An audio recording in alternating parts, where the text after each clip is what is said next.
Vamos al aire, Carola, ¿ya? Vía Pública. ¿Qué tal? ¿Cómo están ustedes? Muy buenas noches, bienvenidos a Vía Pública. Con 79 votos a favor, 54 en contra y 5 abstenciones, la Sala de la Cámara de Diputados y Diputadas se aprobó en general el proyecto de ley sobre muerte digna y cuidados paliativos. Iniciativa promovida por el diputado liberal Vlado Mirosevic. El proyecto en cuestión establece una normativa jurídica para permitir que las personas, cumpliendo ciertas condiciones estrictamente descritas en el proyecto o en la ley, soliciten asistencia médica para morir, que eso es técnicamente eutanasia, porque el título, si usted se fija, es muerte digna, pero acápite, habla específicamente de la eutanasia. De hecho, algunos expertos dicen que sería bueno que en el título se hablara de muerte digna y eutanasia, para que sepamos de qué estamos hablando, pero en este caso se integra la discusión. La propuesta garantiza que se respete siempre la voluntad del paciente y vela por que quienes se encuentren en un estado terminal, con un dolor severo, no oncológico, tengan derecho a recibir los cuidados paliativos tendientes a disminuirlos.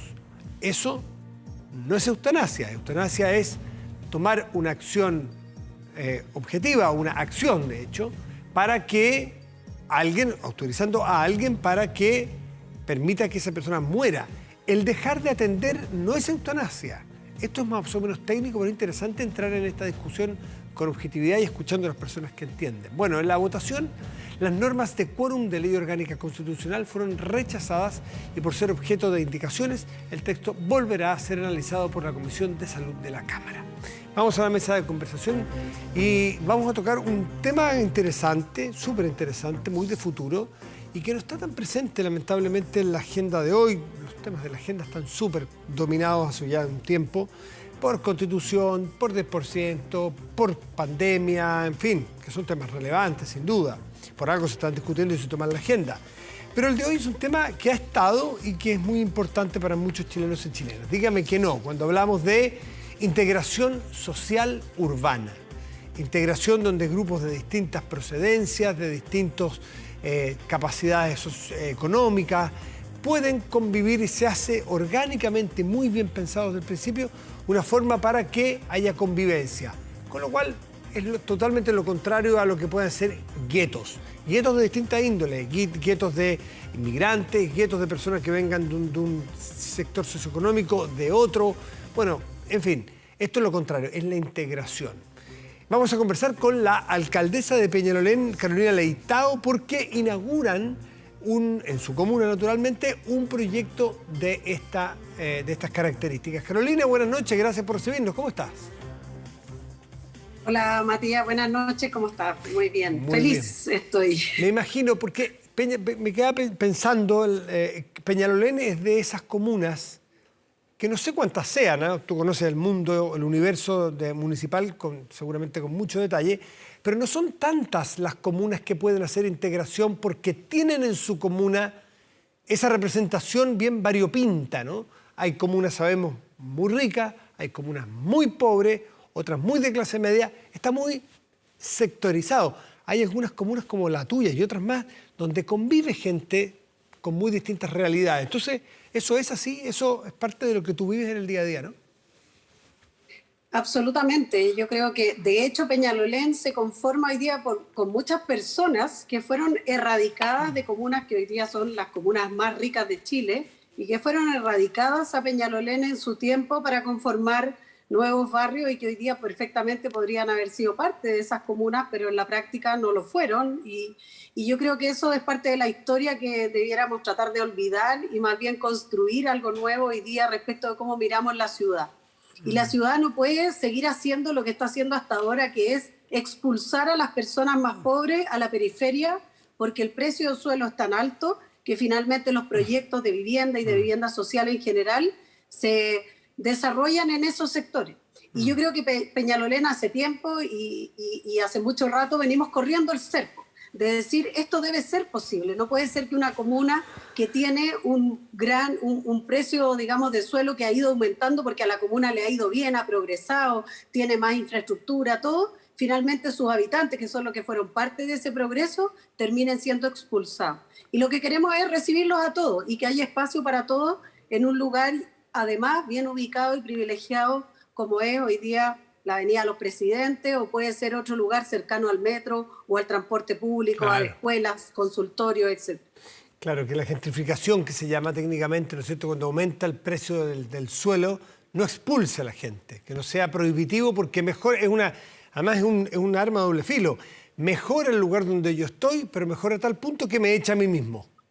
Y eso es cruel, y eso además es un daño social enorme, porque entonces nos disgregamos cada vez más y vivimos cada uno en su propia burbuja. Es parte de lo que ustedes, me imagino, como política general pública, quieren evitar o quieren ir en contra de ella, ¿no? Bueno, efectivamente, yo de hecho creo que Peñalolén ha sido bastante señero, digamos, y sus políticas en poder definir cuál debiese ser una política de vivienda a nivel de la región metropolitana y también a nivel nacional, aunque son a veces realidades distintas, pero en general la política de vivienda se ha ido basando muchas veces en qué es lo que ocurre en Peñalolén, el precio del suelo, el valor del subsidio. Cuando Peñalolén no da, entonces dice, oye, parece que la política hay que cambiarla, modificarla. Perfecto. Ha sido un poquito también laboratorio. Como laboratorio de la política de vivienda. Ya, interesante entonces lo que está pasando allí. Mantener a las personas que tienen menos acceso económico a proyectos como estos, proyectos de alta calidad, buscar dejarlos ahí, integrarlos por las razones y por todas las externalidades positivas que puede generar, que hemos hablado, eso tiene un costo. Y esa es una decisión país que tenemos que asumir este costo por esa externalidad positiva, porque es mejor, ¿no es cierto? ¿Cuál es ese costo? ¿Quién lo paga? ¿Cómo se paga? ¿Cómo se financia el que personas teóricamente que no tienen plata por estar ahí, estén ahí porque a todos nos conviene? Y a ellos, por lo pronto, por dignidad. Bueno, yo creo que justamente cuando decimos quién lo paga es la clave de lo que pasó en este proyecto, que es una alianza público-privada. A veces el Estado puede intervenir aplicando subsidios, poniendo recursos, y lo tiene que hacer para efectos de que estas cosas puedan ocurrir, pero no necesariamente siempre el Estado lo puede resolver. Y tiene que haber un privado, el propietario en este caso de un terreno, que se pone a disposición con su inmobiliaria, con un conjunto, con un consorcio que forman esto que se llama Parque Los Encinos, para poder hacer este proyecto y en el fondo poner a disposición no solo su terreno, sino que también y se apliquen en él los subsidios, sino que además también contratar a una oficina prestigiada de arquitectos que dirige Alejandro Aravena y que pueda desarrollar el proyecto como un proyecto también innovador y que sea un hito, no solo como este proyecto, sino que además nos permita generar un mensaje a la comuna de Peñalolén respecto de los proyectos de integración y ojalá poder desarrollar nuevos y otros proyectos del mismo tipo, no sé si de la misma envergadura por el metraje de los terrenos que hoy día hay, pero quizás todavía se podría hacer un par más de este tipo. Tú dices, el dueño del público-privado, lo público pone los subsidios, el privado pone el sitio, pero el privado en este caso está siendo ilegítima, no ilegítima, y legítimamente, o sea, muy legítimamente haciendo su negocio y haciendo un negocio inmobiliario en un terreno que le pertenece, ¿no es cierto? Sí, pero entonces, ¿cuál es la característica? Porque el que haga un buen negocio no significa que sea en detrimento de otros. ¿Cuál es la ventaja que tiene para él no hacer directamente un proyecto inmobiliario tradicional, caro y rentable como en otras partes? ¿Cuál es la diferencia? Claro, lo que pasa es que lo primero que ocurre aquí es que en vez de vender ese terreno al precio del suelo que hoy día tiene y que en el cual además se están construyendo otro tipo de viviendas, digamos, en un sector aledaño, cercano a ese, lo que hace en el fondo es a venderlo a precio de subsidio. Eso ya es parte, digamos, de una buena concesión respecto de este punto. Ahora, ¿me puedo detener ahí, Carolina, para entender cuál es la sustentabilidad de un proyecto como este? Sustentabilidad me refiero a que pueda replicarse. ¿Cuánto vale el metro cuadrado ahí? Claro, lo que pasa es que hoy día en Peñalolén, bueno, depende el sector, pero estamos viendo que el Serviu no paga más de 6, 8 UF el metro cuadrado. Y podría, hoy día una vivienda en ese sector puede llegar a más de 20, el precio del metro cuadrado. Y si esa persona, incluso más. Sí, para hacer como se dice, el ejercicio del verdulero, o sea, multiplicar el número por el precio, esta persona si dijera, ¿saben que no me interesa este proyecto de integración social? Yo voy a hacer un proyecto inmobiliario clásico y quiero venderlo. ¿En cuánto podría venderlo si yo fuera el dueño? Versus lo que lo vendió o en cuánto lo aportó a este proyecto. Para saber el diferencial. Claro, el cálculo que si tú construyes hoy día 1000 viviendas, obviamente el precio de subsidio, que en general, lo que pasa es que aquí son tres tipos de proyectos distintos probablemente porque incluye vivienda vulnerable, clase media, digamos, un tipo de subsidio de clase media y el otro de clase media que requiere un poquito más de ahorro y crédito hipotecario. Si tú sacas la cuenta, pero más o menos en promedio, una vivienda que vale entre 1.000, 1.500 UF, 2.000 UF, 2.500, una vivienda que se podría vender ahí puede costar 7.000, 8.000 y hasta 10.000 UF. Entonces, ahí tú sacas la diferencia de lo que se podría rentabilizar el terreno. Pero más que ese cálculo, yo creo que lo más importante, Matías, es la lógica también de desarrollar un proyecto. La Viña Cousiño Macul es muy antigua en Peñalolén, de hecho mucho más antigua que muchos de sus habitantes. Y por lo tanto siempre ha habido una relación de la familia Cousiño a través de una fundación, también ellos, la inmobiliaria, etcétera, de poder desarrollar cosas que tengan impacto directo en la comunidad y sobre todo en la comunidad aledaña, que en este caso es Lo Hermida. O sea, siempre ha existido esa conexión. Sí. No es digamos, esto no es nuevo respecto de esto, sino que más bien hoy día lo nuevo y lo más importante es el proyecto de integración como hito urbano de la ciudad, porque además no solo vamos a desarrollar un proyecto de vivienda, sino que también, idealmente, y eso es lo que estamos trabajando con ellos, un colegio que ya está un terreno asignado, una parte de ese terreno para un colegio municipal nuevo, que es reemplazar el que ya existe hoy día en Lo Hermida, la Escuela Santa María, y después, obviamente, además, espacios de equipamiento, espacios deportivos. O sea, la idea no es solo construir viviendas, sino que construir barrios. Y eso yo creo que es el principal potencial, el generar en ese lugar un polo de desarrollo que además potencie lo que hoy día ocurre en Lo Hermida para poder, por ejemplo, hacer una zona de remodelación urbana. Hoy día hay viviendas al frente en Lo Hermida que tienen 37 metros cuadrados, de una política de vivienda muy antigua. Yo creo que eso claramente hoy día tenemos que revisarlo y ver, y quizás hacer una zona de remodelación urbana y adaptar esos terrenos hoy día a una realidad distinta. Yo te preguntaba esta sustentabilidad porque tú dices que aquí está la familia Cousiño que está interesada en aportar porque tiene un nexo antiguo con la zona, hay una fundación, pero el punto es tratar de contar y narrar cómo se arma este proyecto y se presenta hoy día este proyecto que tiene miles de ventajas, porque están a la vista las ventajas, para que quienes nos están viendo en otras partes digan, a mí me gustaría, yo tengo un terreno, me gustaría también hacer algo así. Pero a lo mejor no todos tienen la posibilidad de donar, o sea, quiero saber cuánto de esto hay de filantropía y cuánto de esto es un negocio que está armado para que todos ganen. Primero, la comuna, los que van a vivir ahí, el que tiene el terreno, el arquitecto, o aquí hay una donación. ¿Aquí hay subsidio o hay donación directamente? Es que yo siento que hay una concesión de parte de quienes son los propietarios. También hay subsidio, porque en la práctica obviamente es que se va a postular, digamos, es que el sistema. El subsidio es repetible, pero la donación, nosotros no podemos obligar a nadie a donar un espacio. Sí podemos hacer que el Estado haga subsidio en todas partes, eso sí podemos tener.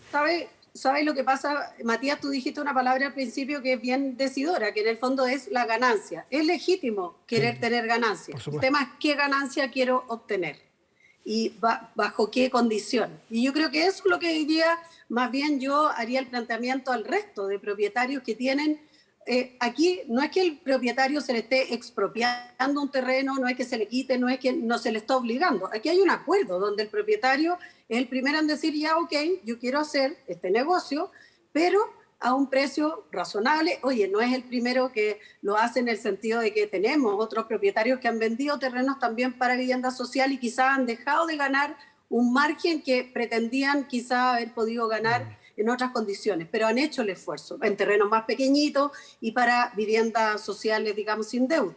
La gracia de este proyecto es que un proyecto además que es integrado. ¿En qué sentido? En que al incluir todo tipo de subsidios, o sea, va a tener oportunidad de incluir toda la batería de subsidios, también genera una señal para la comuna, porque en nuestra comuna hasta la hora había muy poca. Hace muchos años atrás se construyó el último proyecto que acogía este tipo de viviendas, y hoy día va a haber un proyecto, bueno, en las Torres con Vespucio, que es el Sausal, que también le falta la tercera parte, que también es integrada, digamos, un pedacito mucho más pequeño, obviamente, pero que también va a incluir ese tipo de viviendas, pero no hay otro proyecto de esta envergadura que se haya desarrollado en la comuna para este tipo de subsidio. Entonces, incluyendo subsidios vulnerables, que son personas que adquieren viviendas sin deuda, hoy día además va a haber para viviendas con deuda, para sectores medios, y que yo creo, o sea, este es el proyecto más grande de los 36 años que tiene nuestra comuna. ¿Para cuántas viviendas, para cuántas familias está pensado este proyecto y en cuánto tiempo? Sí, la idea es desarrollarlo por etapas, porque obviamente hay que postular a los subsidios, etcétera, y hay que hacerlo, digamos, de una manera en que permita que año a año se pueda ir construyendo cada una de las etapas del proyecto. Pero la idea es comenzar con la primera etapa. Yo espero que, y más o menos calculábamos con la inmobiliaria, que podía ser a fines del próximo año empezar ya la construcción, después de todas las aprobaciones, etcétera, que hay que sacar, desarrollo de proyectos, etcétera. Y son alrededor de 1.000 viviendas. Es el cálculo, digamos, y la proyección que se ha sacado en todo el proceso y durante el desarrollo del diseño del proyecto. Además, comentar que aquí Peñalolén ha trabajado con un consejo de vivienda, que es el que agrupa a muchas familias que se conforman en comités de vivienda. Con ellos hemos estado trabajando, y mi compromiso con ellos es que este acuerdo se ponga a disposición del Consejo de Vivienda para poder ir definiendo la prelación, por ejemplo, de las familias que van a ir a ese proyecto, cómo se va a desarrollar, que se puedan hacer observaciones del diseño para que ellos puedan intervenir, opinar respecto de cómo se está pensando. O sea, hay hartas cosas por el camino todavía que tenemos que desarrollar. Cuando mencionamos a Elemental como oficina de abogados, de arquitectos, y a Alejandro Aravena, que todos más o menos lo conocemos, quién es, cuál es su aporte, por qué se ha ganado los premios que se ha ganado, tradicionalmente tiene que ver con un diseño que es bien progresivo, es decir, donde se privilegia el equipamiento, se privilegia el situar una vivienda, más que la construcción misma de la vivienda, donde deja mucho espacio para que las propias familias terminen de construir sus viviendas. ¿Este es el espíritu que tendrá también este proyecto, Carolina? Sí, efectivamente, en el diseño está contemplado que estas viviendas, que si bien son de alrededor de 60 metros cuadrados, puedan tener una posibilidad de ampliación. En el primer piso hacia el lado, y en el segundo y tercer piso hacia una mansarda, que sería la proyección que está hecha en el diseño. Esa también es la idea, porque efectivamente, por ejemplo, hay muchas familias que postulan en el tramo de subsidio vulnerable, donde ellas, por ejemplo, nunca van a poder postular a un crédito, para un crédito hipotecario, por ejemplo, pero sí tienen capacidad de ahorro, tienen su pequeño trabajo o algo que les permitiría poder ahorrar, por ejemplo, y poder decir, mira, yo voy a hacer mi ampliación más adelante. O una familia que crece, por ejemplo, desde hoy día se va a vivir una pareja con un niño, pero más adelante pueden tener 2 y 3 niños. Entonces, obviamente, las necesidades van a ir surgiendo, y esto también contempla de alguna manera poder desarrollar una pequeña ampliación en cada una de las viviendas que están proyectadas. Y seguramente nos están escuchando familias que están ahí en torno a Peñalolén y dicen, ¿cómo? ¿Cómo lo hacemos? Yo quiero, me encantaría, es precioso. ¿Cómo pueden optar? ¿Cómo van a diseñar ustedes? Porque van a tener más demanda, de todas maneras, que las posibilidades de ofertar casas y unidades habitacionales. Bueno, hay harta expectativa, por supuesto, porque es una tan buena noticia que obviamente todos quieren. De hecho, a mí me han llegado mail, Twitter, Facebook, por todos lados peticiones. Por eso digo que lo vamos a trabajar primero con el Consejo de Vivienda, porque con ellos venimos trabajando hace mucho tiempo, buscando terrenos, trabajando este tema, así que es un compromiso de mi parte.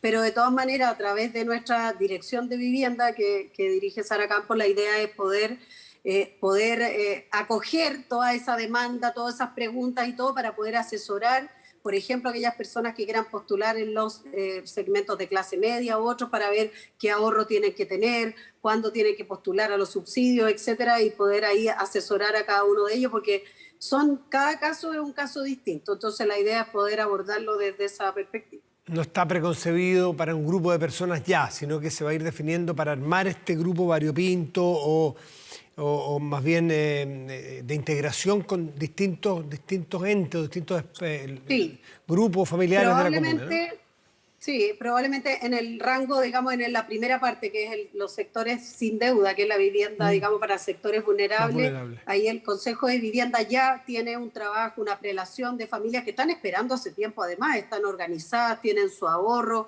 hemos estado trabajando con ellos durante mucho tiempo buscando terreno, por lo tanto ellos obviamente van a tener una prioridad.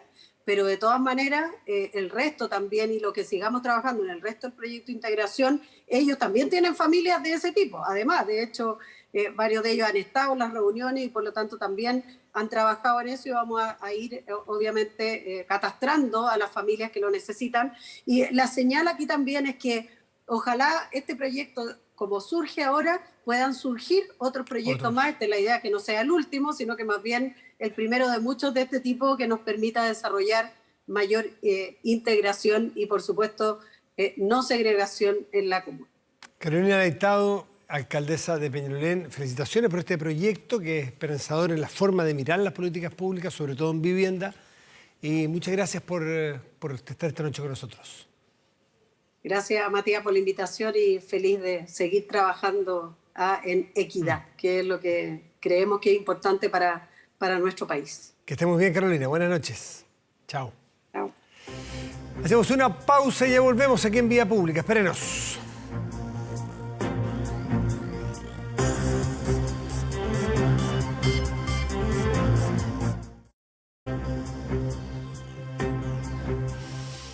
Estamos de vuelta en Vía Pública. ¿Recuerda usted que, bueno, allá en septiembre de 2017 se produjo uno de los llamados robos del siglo? Porque estuvo en el aeropuerto, después hubo otro en una oficina de valores allí en la zona de una empresa de valores de Independencia. El caso es que es un robo muy millonario, el caso es que es una banda bien organizada, con elementos incluso de película en algunos casos. Pero lo interesante es que había personas imputadas, detenidas. Y el 4 de septiembre recién pasado, la jueza del tercer juzgado de garantía de Santiago rechazó una solicitud de prisión preventiva para 9 de los 16 imputados o formalizados. Y bueno, la Fiscalía, el Ministerio Público, apela a esta decisión de dejarlos en esta libertad y resulta que ahora y la Corte de Apelaciones acoge ese requerimiento, rechaza la decisión y cuando van a buscar a las personas para que vuelvan a una detención, resulta que no son hallados todos, como es evidente. Hay algunos que se van a querer fugar porque saben que si hay buenas pruebas les esperan a lo mejor largos años de cárcel. Quiero invitar a esta conversación, como era muy habitual tenerlo antes de que existiera esta pandemia, al profesor Cristian Riego, que es abogado, penalista y académico de la Universidad de Diego Portales. Cristian, muy buenas noches, gracias por estar con nosotros. Buenas noches. Narrado como lo narro yo para el público que no es experto, suena aberrante tirarse los pelos, decir cómo si había un grupo que había buenas pruebas para formalizarlo por un delito que fue de alta connotación y de alto nivel de sofisticación, si se quiere, los tenía presos y hay una jueza de garantía que dice, no señor, se rechaza la solicitud de prisión preventiva, quedan libres. Y después la Corte de Apelaciones trata de revocar eso, pero ya no es tan fácil rehacer el camino. ¿Cómo se explica desde el punto de vista jurídico, teórico, legal en Chile hoy día?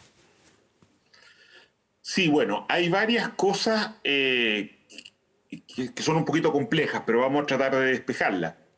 La primera es que el delito, como aparecía originalmente, era un delito de robo con intimidación. O sea, ellos habían intimidado al guardia para entrar a este recinto donde estaba el dinero. Sí.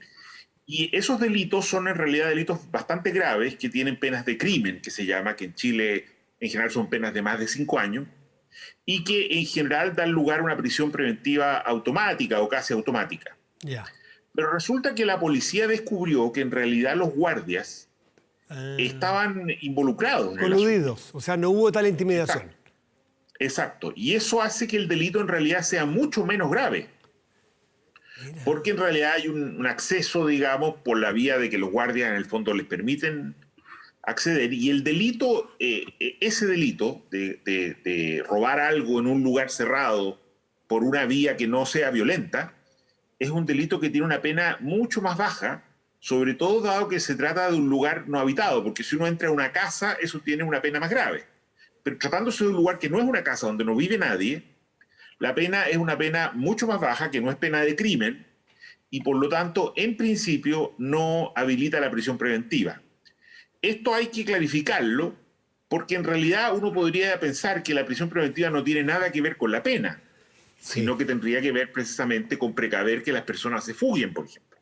Ahora, Sin embargo... se entiende, pero es bien contraintuitivo. Yo me imagino que para tus alumnos de Derecho Penal esto hay que explicárselo porque así es. Y me imagino que esto no es una innovación chilena, sino que así opera la ley. Pero para el público que es ignorante, en lo cual yo me sumo y capaz que lidere desde la ignorancia, es curioso que le diga, pero profesor, o sea, porque estaban coludidos, ¿es un delito mucho menor? Lo que importa entonces es el método en el cual rompieron la resistencia o no había resistencia y no el valor en sí que tiene el hacer un robo como este. Claro, pero a ver, pero eso es un criterio general. Los delitos violentos en cualquier país del mundo son mucho más graves que los delitos no violentos. Ya. Los delitos que afectan a la propiedad pero no afectan a las personas.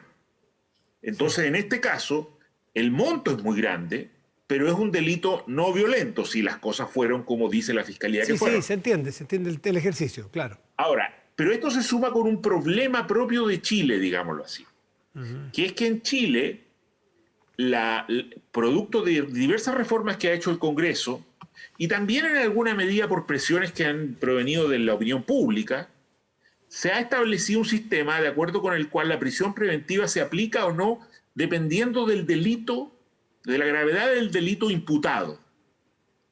Esto es absurdo, porque en realidad la prisión preventiva no tiene nada que ver con la gravedad del delito imputado, sino que tiene que ver fundamentalmente con la perspectiva de la persona se fugue. Claro, Pero nosotros hemos abandonado eso. Perfecto. Hemos abandonado eso y hemos vuelto a un sistema que es el sistema que existió en Chile tradicionalmente, que consiste en el fondo, empezar a aplicar la pena por anticipado, ¿cierto? Sobre la base de cuál es el delito por el cual está acusada una persona. Esto genera enormes problemas. Piense usted en los problemas que se han planteado ahora a propósito de las personas que están presas a partir del estallido social. Claro, de eso me estaba acordando. Toda esa discusión. Y eso tiene que ver, claro, con que las personas están presas por el delito que se les imputa. En este caso, esto ha jugado, lo cual es un poco raro, ha jugado en favor de estas personas, porque al imputárseles un delito muy leve, digamos, no hay lugar a la prisión preventiva. Ahora, la Fiscalía, para evitar esta situación, lo que hizo fue un juego bastante complejo, que es que dijo, mire, si bien es cierto este es un delito de robo en lugar no habitado, aquí hay una organización criminal. Y eso es un delito aparte, pero que tiene las mismas penas del delito original. Por lo tanto, con eso no llegamos muy lejos. Entonces dijo, pero resulta que esta organización criminal puede dar lugar, es un delito que puede dar lugar, a diferencia del robo con intimidación, al lavado de activos. Y lo cual aparentemente habría ocurrido porque ellos habrían hecho una serie de operaciones para poder usar el dinero. Compras de inmuebles a través de terceros, en fin. Exacto. Y el lavado de activos sí tiene penas de crimen. Ya. Sí tiene penas de crimen. O sea, ahora, lo que ocurrió en medio de todo este enredo, digamos, es que la jueza no estimó probado los componentes del delito intermedio, digamos, ¿cierto? De la conspiración criminal. Porque es un delito bastante difícil de acreditar, es un delito que tiene muchos requisitos. La jueza entendió que habían cosas que aparentemente que no estaban claras respecto de cuándo había empezado la organización de este crimen, etcétera, etcétera. O incluso respecto del origen de los bienes. Y entonces la jueza estimó que no estando probados estos delitos, ni la conspiración, ni la asociación ilícita se llama, claro, ni el lavado de activos, digamos, entonces nos quedábamos con un delito de robo en lugar no habitado y ese delito no habilitaba la prisión Volvemos al preventiva. original al no probarse el otro que intentó la Fiscalía. Exactamente. Cristian Ahora, Rigo. claro, uno podría criticar ese razonamiento y podría plantear que en realidad lo que la jueza debió haber hecho fue haberse olvidado de todo esto que ha venido planteando el Parlamento de tratar de aplicar la prisión preventiva en base a la gravedad del delito, lo cual, como digo, es en sí mismo absurdo y es incluso inconstitucional, y volver al criterio de fijarse más bien en la necesidad de mantener presa a una persona si es que esta persona puede, digamos, fugarse o lo cual ahí hay en definitiva ocurrió. ahí hay un punto, Cristian Riego, que es bien interesante el que mencionas, porque a lo mejor no da para delito y para prisión preventiva según tú lo estás narrando, y la verdad que suena, insisto, contraintuitivo, pero razonable, cuando se explica como lo explicas tú. ¿De quién es la responsabilidad? Porque me imagino que la jueza de garantía toma esta decisión impopular, sin duda, pero tiene que considerar la plausibilidad de fuga. ¿De quién es la responsabilidad? ¿Es de la jueza al momento de tomar ese camino tan impopular de dejarlos en libertad? ¿O no es responsabilidad de ella si se van a fugar o no? ¿Qué es lo que dice la ley ahí? No, a ver, lo que pasa es que aquí tenemos un lío, una confusión, un problema muy estructural. Y es que, claro, estrictamente la jueza debiera fijarse sobre todo en la perspectiva de fuga. Ese es el criterio correcto. Claro. Pero el legislador, insistentemente, en varias reformas, y una y otra vez lo ha venido haciendo, ha venido enviándole a los jueces el mensaje y haciendo reformas, diciéndole a los jueces, mire, no, olvídese de eso. Usted mantenga la prisión preventiva de acuerdo con el monto de la pena. ¿Cierto? Y eso, además, cuando no se ha hecho así, genera enorme escándalo. Entonces, en Chile tenemos un sistema que ha terminado siendo tremendamente absurdo. Porque tenemos este caso, por ejemplo, en el cual, claro, estas personas quedan libres, lo cual es completamente contraintuitivo, y luego se escapan, lo cual revela que nadie estaba pensando en la posibilidad de que se escaparan. Pero tenemos otras situaciones muy absurdas, por ejemplo, personas que son tenidas, piensa usted en el caso Penta, por ejemplo, en que algunos de los involucrados estuvieron presos creo que 2 meses, luego fueron soltados y luego se mantuvieron en libertad durante, no sé, 1 año, 2 años, hasta que llegó la condena. ¿Qué sentido tuvo tenerlos presos 2 meses si luego estuvieron 2 años libres? Parece como parte de una condena previa, antes de la condena. Exacto, es una condena previa, es un castigo por anticipado, como quien dice, que se aplica para dejar contento a la opinión pública, pero que en realidad no tiene ningún sentido. Y esto ocurre todos los días, todos los días. En estos casos que estamos viendo de la pandemia, del estallido social, pero que se ha complicado por la pandemia, también tiene que ver con que estas personas están presas, probablemente en alguna medida por el escándalo que se generó, por la expectativa pública, la necesidad de castigo, tanto de los manifestantes como de los carabineros, que también hay carabineros que están en esta misma condición. Respecto de los dos había mucha presión pública, se los puso en prisión preventiva, bueno, y luego, producto de la pandemia, los juicios se han demorado. Y se olvidan, y hay menores de edad.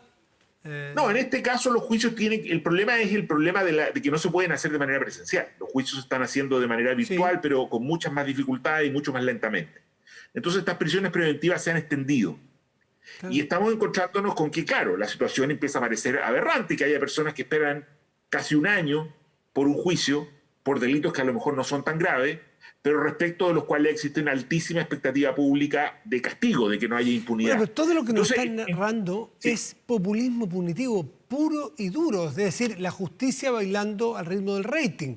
Y eso está bueno para la tele, déjenos a nosotros ese pecado, pero que la justicia actúe bajo ese predicamento es tremendamente grave para el Estado de Derecho.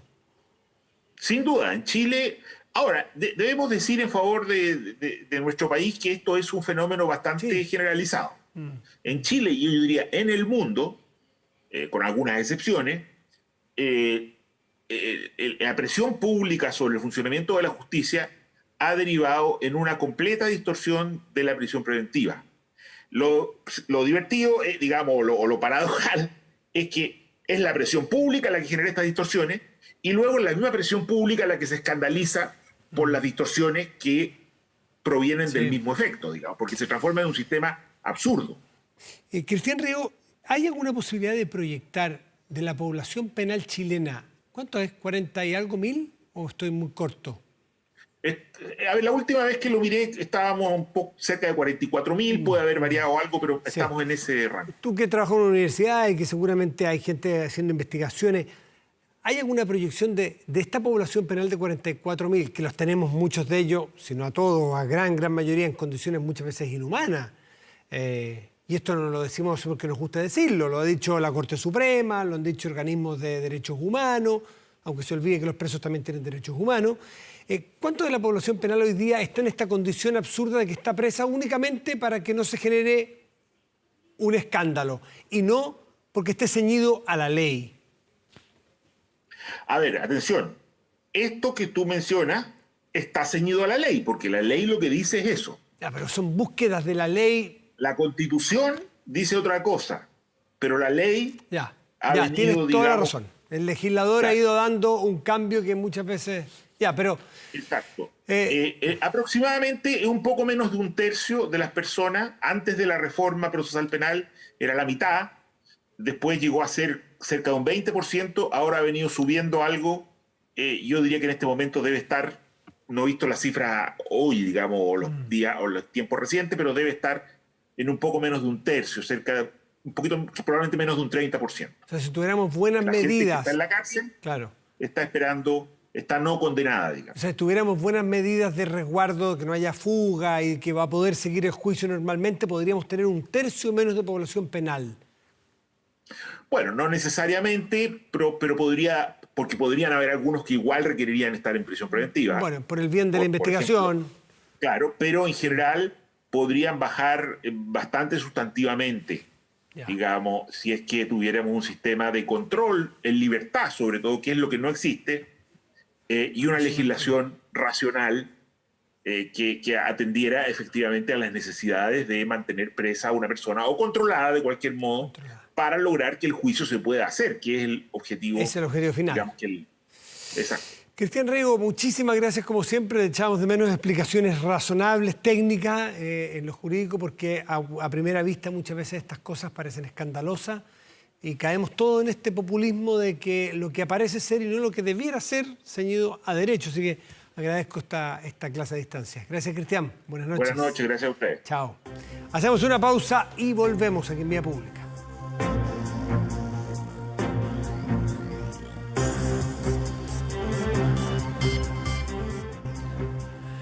¿Aumenta la delincuencia? No graves robos, evítelos con Tepillé, la empresa líder en seguridad preventiva con monitoreo de cámaras de seguridad y audio disuasivo en tiempo real.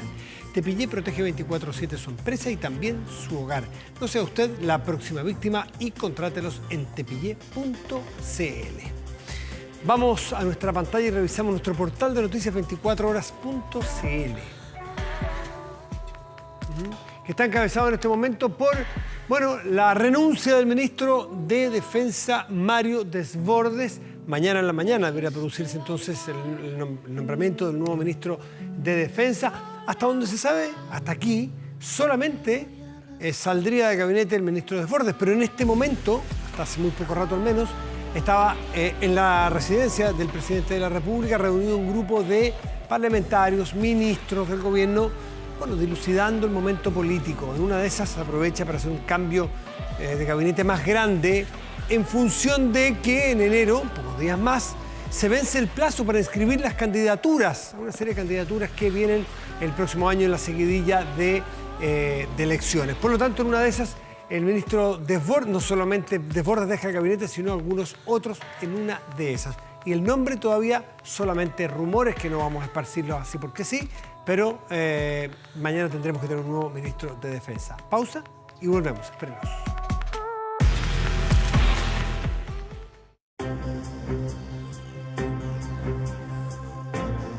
El nuevo Mi 10T es ya disponible en Chile. Encuéntralo en los principales puntos de distribución y canales de retail. Dale poder a tus ideas con el nuevo smartphone flagship de Xiaomi, con el poderoso chipset Snapdragon 865 y pantalla ultra fluido de 144 Hz. Vamos, a propósito de pantalla, a la nuestra, porque ahí vemos la temperatura de este momento Santiago. Anoche a esta hora había 19,8, si no me equivoco. Mire cómo fluctúa, mire cómo cambia. 14 grados con 4 décimas, el cielo está despejado en este momento en la región metropolitana. Para mañana, viernes y pasado sábado, que en toda la región metropolitana nos toca quedarnos en la casa, y domingo también, tendremos mañana viernes despejado, máxima probable 22 grados. Sábado, máxima probable 28 y estará despejado. Otras regiones del país, vamos. Panguipulli, región de los Ríos, provincia de Valdivia. Cielo nublado para mañana, máxima probable 18 grados. Chañaral, en el norte de Chile, región de Atacama. Parcial el cielo mañana y una máxima probable de 19 grados. La cantante nacional Camila Moreno ajusta detalles para su cuarto disco de estudio. Trabajo ya encaminado que cuenta con la publicación de este video que tenemos de fondo. Cerca se llama. Ese es el nombre de su más reciente sencillo que cuenta con este registro audiovisual. Llamativo, interesante. El nuevo disco, que aún no tiene nombre, está programado para mediados de 2021 y será el sucesor del exitosísimo último disco, Mala Madre, de 2015. Habrá que estar atentos entonces a la nueva producción de la artista nacional que ha estado cosechando logros desde que entró al mundo de la música en 2007. Una artista muy talentosa, con una propuesta novedosa, interesantísima. Con lo nuevo de Camila Moreno despedimos Vía Pública esta noche. A propósito, buenas noches, gracias por venir, chao.